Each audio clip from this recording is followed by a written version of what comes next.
Hi. Hello. How are you? Great to see you. Good to see you. I hear this is a special coffee shop. Yeah, this is just where so much stuff happened, especially for YC over really 10 years. YC, short for Y Combinator, is one of the most storied startup accelerators in Silicon Valley, where Airbnb, Coinbase, and Reddit all got their start. It's like an elite club for chosen founders to get access to top-shelf mentors and, if they're lucky, raise top dollars. Gary Tan is the new leader of Y Combinator, succeeding a short line of big names, including Sam Altman and Paul Graham, which makes Tan now perhaps the ultimate startup kingmaker. Ever done a deal here or anything like that? You know, like YC is interesting because the deal is pretty straightforward. You know, Right. we just meet them for 10 minutes and then decide That's yes or it? no. Yeah, that's right. So that's 10 minutes and then yes or no? Yeah, that's right. Wow. How do you know in 10 minutes? Well, I think you can look at what the founders are capable of, their skills. I think we're up to 40,000 applications Ever? every year. Every year? Yeah, And you pick like a few hundred. that's right. It's the lowest Pretty selective. acceptance rate Right. of, more selective than, pretty much any selective school in the world. I feel like a lot of this stuff all started here. Mm-hmm. Back in really 2005, this idea that you could give very small amounts of money to just a few teams and have those teams go on to become sort of the Reddits and the Airbnbs of the world. All right. Thank Here you. we go. We got a chai and a latte. Oh, thank you. Thank you very much. It's warm. Thanks. Let's go. This is where people meet their first investors. This is where they meet their co-founder for the first time. Sometimes this is a really love important that. part of Silicon Valley. And you actually were in YC yourself. Oh yeah, I lived 5 blocks down that way, and YC is about 5 blocks down this way. And when were you accepted to YC? 2008. 2008. So just at the start of the financial crisis. Yeah, for sure. We raised our angel round for Preposterous the day Lehman died, and nobody else in our batch managed to raise any money. And you're a Bay Area guy, right? That's right. You were born and raised here. Yeah, I grew up right here in Fremont, right across the bay. And tech gave me everything I have, honestly. Child of Chinese immigrants. We were sometimes food insecure, but I just remember tech was here. And we grew up in the shadow of all this greatness, all this technology being built from nothing. I knew that I wanted to learn to code, and I cold called the internet section until I got a job. And we were living in 1 or 2 bedroom apartments. Right. And for my parents to sometimes struggle with English, the cultural barrier. My dad was a foreman in a machine shop. My mom was a nurse assistant at a convalescent home.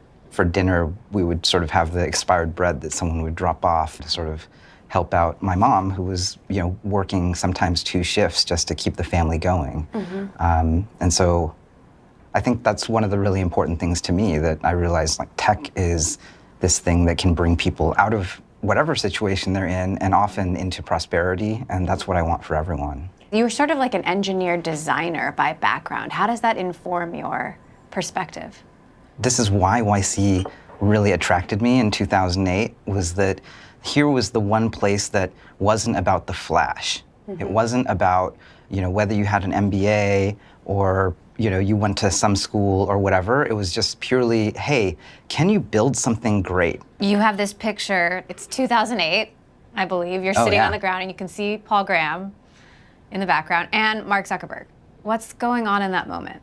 At that point, I knew I wanted to start a company.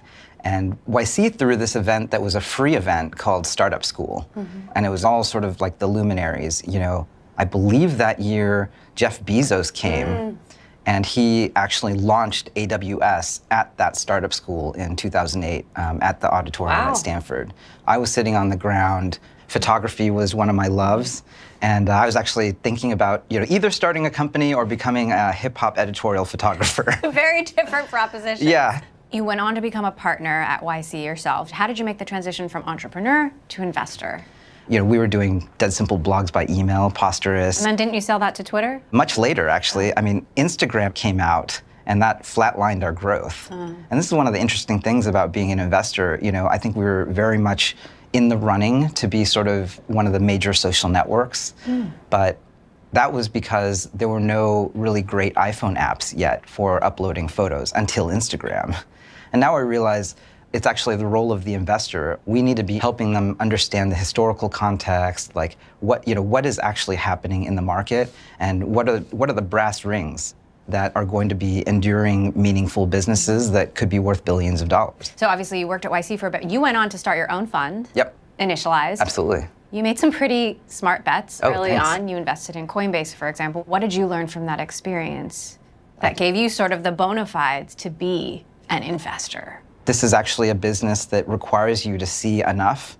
And YC was just such a concentrated form of all of tech happening, and it remains that I think you just end up learning way more about what's doable, what's possible. So coming back to YC as CEO, is that like a dream job? Yeah, I mean, the ability to help people basically achieve their dreams, that's what YC did for me. And I'm, a steward here. I'm trying to figure out what can we do to help more innovation happen in the world. Ooh. I love the wall of photos. Oh, yeah. So this was very, very early days. Alexis Ohanian, Yeah. Steve. There's Sam Altman on the left. Oh, there's Sam. Yep, that's Emmett Shear of Twitch, Oh my gosh. Justin Kahn, Steve Huffman, and Alexis of Reddit. There's a lot of lore in this one photo. That's right. My gosh, everyone looks like babies. Yeah. I mean, they really are though, too. Like just out of college, like. And that's the thing to emphasize here is there's sort of the next Brian Chesky out there, maybe watching this right now. I walked right by this. Oh, yeah. What do we have here? Well, this is sort of the experience of every startup, right? You launch, and then things sort of fall out, and then you have a crash. Trough and then, of sorrow. Yep. Everything's horrible. Yep. Obviously, you always hear about this story, but Yeah. we're here to sort of try to lift people up right at that moment. Right at the crash of ineptitude. Yeah, that's right. Ups and downs are always a part of it. This is actually the photo That's from you. my YC interview, actually. This is the Stripe office right in Palo Alto. I think that's Greg Brockman of OpenAI right there. Yeah, so this is from 2009. That's me over here. And Sam's right there. Goodness. James Lindenbaum from Heroku. So this Scrib, looks like the Justin. Last Supper. Yeah. Airbnb, Stripe, Instacart, Dropbox, Coinbase, Cruise. So many. Who am I forgetting? Oh gosh, there are so many, right? The most crazy thing to me is that the next ones are still coming. Mm-hmm. This is a community that is refreshing itself with the next billion-dollar startups, literally right now. So I have to call you out about something here. Sure, of course. There are a lot of dudes in these pictures. Absolutely. Where are all the women? Yeah, I mean, that's something that we're gonna continue to work on. And I mean, there's not a single woman in this picture. Yep, 2009 was a time that it was easily a problem, and that's something that we're continuing to work on. Is there something about the orange? This room is very orange. It's very orange. I think it was the hex code for the color was FF6600. Okay. So it was a very simple color that you could write in code, and it turned out to be a very bright one. We read online that orange also can symbolize optimism and energy, so I thought maybe that was the reason. But of course, it's probably more wonky than that. And the name Y Combinator is actually an algorithm that writes other algorithms. So YC was meant to be a startup that helps start other startups. Oh, I never knew that. So many companies have come through these doors. Talk to me a little bit about the process. For those who don't understand, what exactly does a startup accelerator do? Well, YC works kind of as a 10, 12-week program. Anyone can apply online. All they have to do is, ideally have an idea and have a demo sometimes. And what we do is we try to figure out who are the smartest, best people who are capable. What are the things that they're trying to do, and are those things viable? And we whittle it down to about 250 to give half a $1,000,000 to. Right. Which is great, because when I first started, I think YC only gave me $12,000. What does the newest class of founders look like? And what problems are they trying to solve? A good deal of them are focused on AI, bringing in large language models. That's a really exciting time for just software, period. Demo day is sort of like a rite of passage. Oh, definitely. Right? What happens on demo day? It's 1,000 investors, VCs, angel investors, people who have been there, and They often raise millions of dollars. And so that's a really powerful moment because that big bump at the top of that graph that we saw, that's a moment of euphoria. And then, hey guys, it's back to work. Like, we're going to be in that trough of sorrow for a while, but we're going to make it to the promised land. What do you say to the folks who are out there thinking, how do I get in?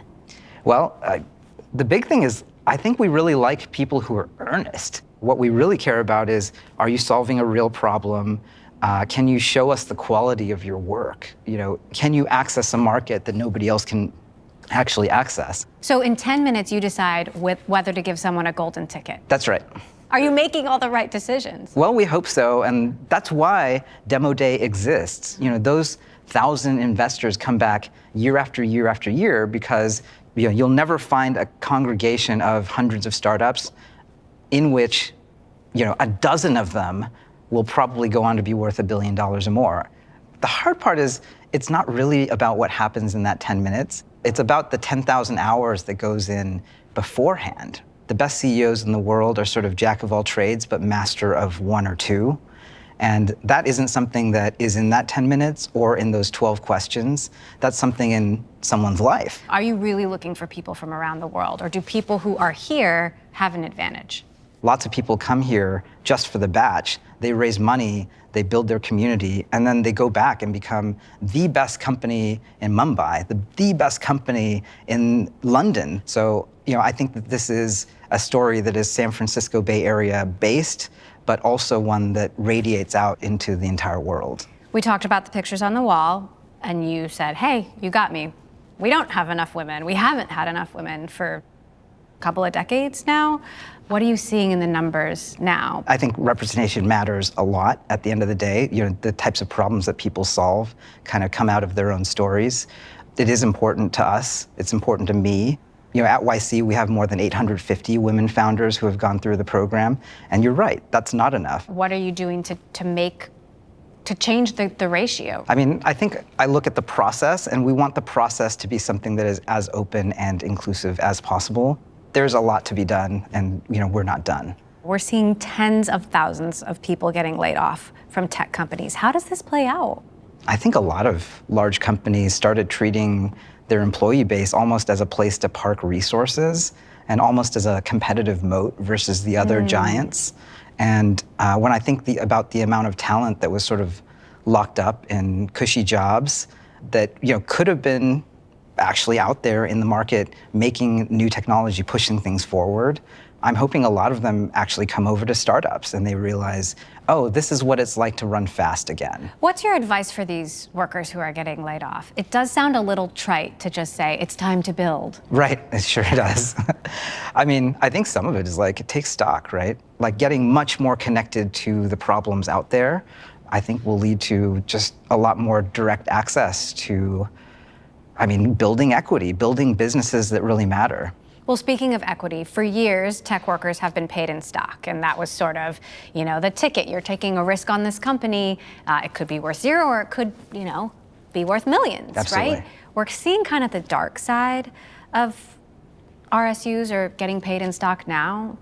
Do you think that's still the way it should work in Silicon Valley? That's some of the magic of startups. I think this is about labor being able to access actual capital. And this is one of the most direct and most awesome versions of it. Some of the bad behavior we saw from startup founders was trying to reach for that $1 billion valuation because they wanted the headline out there saying that they're a unicorn now, but that comes at a cost, right? The focus on valuation and getting that next notch of valuation above all else, that comes at both a great personal cost to the founders themselves, but also to the employees. So what do you think needs to change? I think some of it is already happening, right? The revaluation of startups right now is starting and it will continue. People are going to be a lot more mindful about, do I really need to do that $50 to $200 million raise? So you're a few months into this job as CEO of Y Combinator, and Silicon Valley Bank collapses. What is your level of panic in that moment? Well, I remember, I'm dropping my 7-year-old off Friday morning at 9 a.m. And then immediately I start getting texts and phone calls from founders saying, that was my only bank account. What do I do? Because it wasn't clear to me that people were going to give a bank called Silicon Valley Bank the benefit of any doubt at all, simply because of its name. This is not big tech getting need in an hour of need. This is a moment of little tech. This whole SVB thing has made clear a lot of people look at Silicon Valley and see elites. Are they wrong? Anytime you have power that is accumulated in the hands of the few, that's something we should be worried about. Little tech is competition, and competition is the way that we have actually vibrant markets that give consumers new choice, and that is actually a very important thing to protect. How long do you think the downturn lasts? Like, how hard does this get? I guess it's so hard to tell, and I'm not a macroeconomist. Some people like to play that on Twitter, though. So I underestimated to what degree interest rates rule everything around us. It affects valuations. It affected the SVB crisis. If you work in crypto, you better pay attention. I mean, all of these things matter because the price of money is sort of shifting radically. YC branched out into a lot of things, like a lot of funds did, to be honest, over the course of the last 10 years. You're now ending the later stage investing. Does that make it harder for a lot of the YC companies to then do follow-on rounds? Does that sort of clip their wings before they can even fly? Well, I don't think so, just because the best thing we can do is take our own advice, and especially in times of sort of recentering, a reset in what's happening out there in VC. What are the things that make you truly unique, and really focus on those things? So that was a painful decision to make, but it was ultimately the right one for YC. When you look at venture capital culture and the way it operates, do you see things that are broken? Yeah, I mean, I think the hardest part is often there's not alignment, right? If you're a junior VC, you're coming in, you might only be able to do 1 or 2 deals, 3 or 4 deals, period. And in those 3 or 4 deals, one better be a unicorn. And we see people bend over backwards, sort of put their own interests ahead of that of the founder. And sometimes that's systemic. Do you think it's going to be harder for startups to raise money for the next 10 years? It's been a fruitful time. Is this just the new normal? Well, I think today we're in the midst of this large language model explosion, and I think that might be the next platform. And those platforms will actually give rise to new platforms that we don't even know about yet. So, if you ask on a 10-year time frame, like, will there be more technology or less? I think there's going to be more. And if it's a 1 or 2 year time frame, like, we got to ask Uncle Jerome. Between Microsoft and OpenAI and Google and Facebook and Apple and Amazon, is there enough room for startups to run when it comes to AI? Do they have room to really compete? I think so. And some of it is like, we actually don't even know the physics of this market yet. It took many years of the search engine world and the search engine war before we figured out that Google and AdWords were going to be the winner. Mm-hmm. And I think we're right there, right again. I would never count out, the little startup who figures out a way to, fight against unbelievable amounts of capital or unbelievable amounts of market power. That's how we combat this idea that big tech is, too powerful. Like, guess who's going to fight against them? It's startups. What's going to define the Gary Tan era of YC? What I hope is that 1,000 flowers bloom at the end of the day. I also experienced this crazy place that gave me prosperity, and ultimately all I care about is that story continues. How much are you working here versus home in San Francisco? Well, we're San Francisco based, and work from home culture means that I'm in San Francisco pretty much all the time. So I hear Mr. Beast schooled you on your content creation. Yeah, that's right. This was during the pandemic, and I got in touch with him on Clubhouse, and he gave me advice on thumbnail, title, and click-through rates, and all that good stuff. Welcome to the YouTube studio. I love it. What do we got going on here? Well, the number one thing that I give people advice about is get a really big softbox so you get like the really nice cinematic look. Everyone needs a nice cinematic look. That's right. It's important. I mean, it's sort of like wearing a suit to a nice meeting. Like, having a good Zoom setup is, I think, increasingly important. What have you found really resonates? Like, what takes off? The number one thing for me is just actually talking about the things I messed up.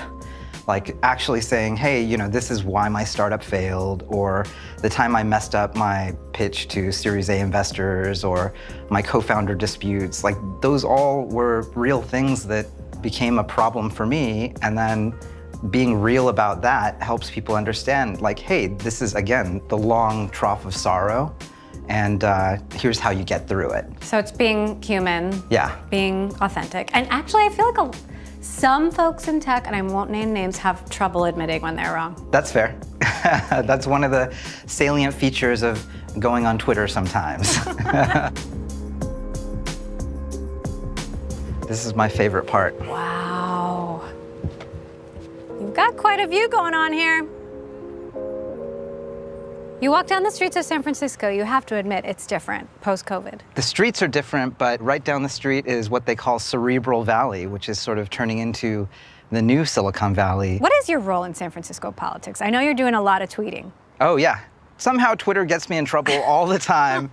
But my Twitter, in addition to being about startups, has accidentally also become really about what is the future of San Francisco and how do we make this a place for immigrants and immigrant families to actually come and do their thing, like for them to find their American dream here. I mean, it is expensive. It absolutely is. There was this huge push to raise payroll taxes in San Francisco.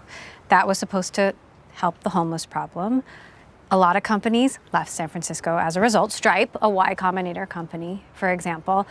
So now the city's taking in less taxes because the companies aren't here, and the homeless problem, it doesn't seem like it's been solved. Like, what do you think about that? I'm never about, hey, we should lower taxes. I don't think that's the issue. When we have prosperity in tech, we should be able to share that because we want abundance and we need policies to actually get us there. I just want things to work. Can we meet in the middle? Can we find common sense things to do, common sense policies that work? Can we find politicians that represent us that are not at the extremes, but finding ways to work together? And that's what I want. People look at you like this rich tech bro who wants to turn San Francisco into a utopia. Is that not the case? I think a utopia is just another form of extremism. We have to look at what's possible. We have to look at the resources. And, I think that tech probably should pay its fair share. How do you keep the soul of San Francisco, but also make it more attractive to everyone else? For the longest time, the status quo is let's prevent people from building, let's stop people from coming here, let's make it unpalatable for people to move to San Francisco, and maybe that will make it okay. And I think that that's just the wrong solution. That's not a solution at all. That's putting your head in the ground. We should absolutely be making space for everyone. That's really what America is for me. That's what America has been for my family, and that's what I want for everyone in the world. San Francisco for life? You know it. This is the shining jewel that I go everywhere in the world, and the number one thing they want to hear about is how do we bring tech to our city? Like, this is a gift, and this is just getting started.